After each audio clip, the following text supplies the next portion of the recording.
is also something that is part of the past. And you see, well, in the case of Mexican literature, we have the great Juan Rulfo, who wrote Pedro Páramo, the mightiest of all the novels of the 20th century, and maybe know our history. And he did that a few years before Garcia Marquez invented magical realism. It was actually Garcia Marquez who read, he avowedly read Juan Rulfo before developing his own magical realism. So you could say that in Mexico, especially because of Rulfo, we are sort of vaccinated against magical realism because we already had Rulfo. It's very, very difficult for us to go back to magical realism because we had the peak of this story. Let's say the grandfather of all magical realism was Juan Rulfo, without a doubt.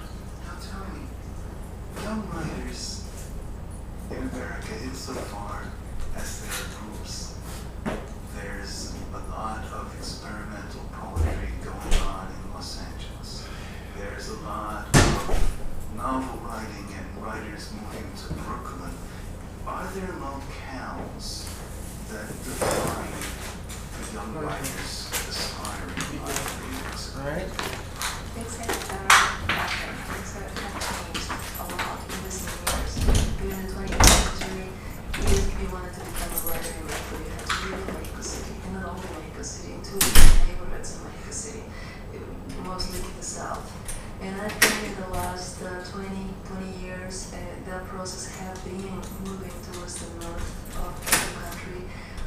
In more recent years, there has been wonderful experimental work coming out of one of the most important junctures in our contemporary world, that border between Tijuana and San Diego.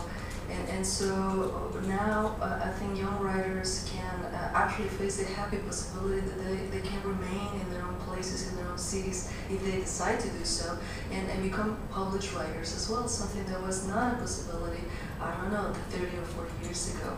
There have been also important centers of cultural production down in the south in Oaxaca, thanks to the activity of artists, visual artists, and writers as well.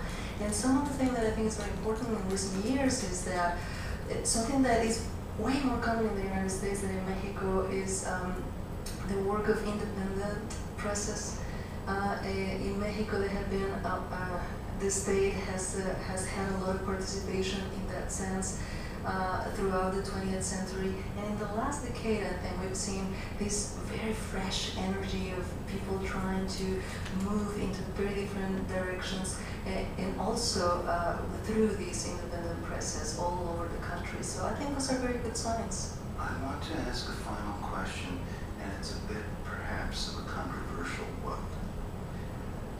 It was at one point alleged that the reason we in the United States were so exposed to the writing of magic realism was through translation, and very good translation at that, was that the CIA had its eye on South America, and they were encouraging translation through literary grants and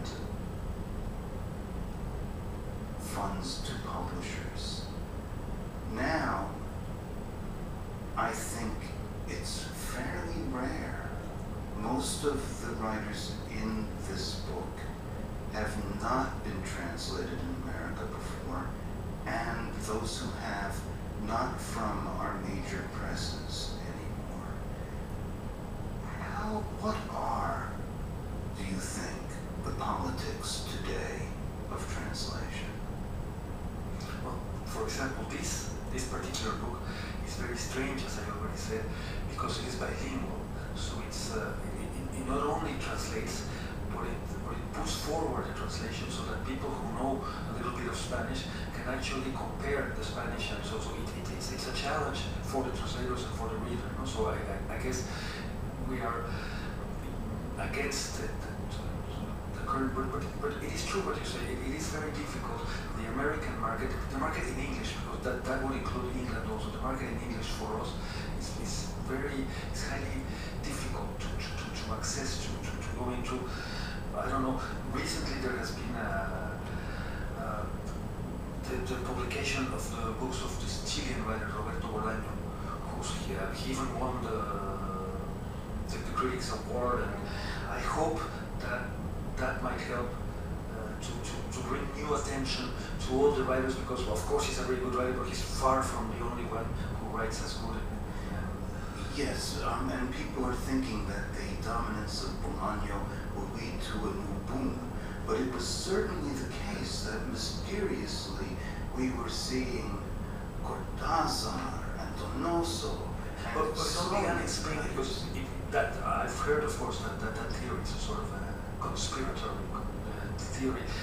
Then it would have all begun in Spain, because some people say that it was the Spanish editors who were just going out of the Franco dictatorship, who needed new authors. There hadn't been many Spanish authors, so it was they that invented. But well, even if they invented, there was the writers. Even if the CIA paid for the translations, to begin with, there was the novels. And that how can you explain this? It is unbelievable. In just 10 years, very important novels were written in Spanish. Maybe 20, maybe 25, 30 novels. I think that's a lot of great novels. World literature, the stage moved to this hemisphere, and it was an extraordinary thing, and is something about the movement of culture, of global culture, that is fascinating. Yeah, I did teach writing at University of California, San Diego, and even though it's so close to Mexico, so close to the border, interest or knowledge about Mexican literature is not at its highest, let me put it that way. So what about the politics of translation? I think books like these are extremely relevant just to open up a door into not only a neighbor, a group of people, but into aesthetics and exploration of the human, the capabilities, the abilities of narration as such too. I've been talking with Alvaro Uribe, editor of the anthology The Best of Contemporary Mexican Fiction, published by Dalkey Archive Press, and Cristina Rivera Garza, one of the writers whose work appears in the anthology. Thank you both for joining me. Thank you. You can comment on today's show at kcrw.com/bookworm. You can podcast this program, share it with a friend, or embed it on your blog with a click of a button on our new media player at kcrw.com. My co-producer is Melinda Siegel. Alan Howard is associate producer. The technical director is Mario Diaz. I'm Michael Silverblatt. Join me again next time on Bookworm. Books make you laugh and sing. Books tell you everything. They're your treasure, friends in prose and rhyme. Now it's book of the mouse clock time. To the jungles you can go in books. Funds for Bookworm are provided in part by Lennon Foundation. This program is produced in the studios of KCRW Santa Monica. You can access archives of all Bookworm programs and podcast the most recent ones from our website. Go to kcrw.com/bookworm, plus copies are available. For ordering information, call 310-450-5183. Books tell you everything. They're your treasure, friends in prose and rhyme. Now it's book of the mouse clock time.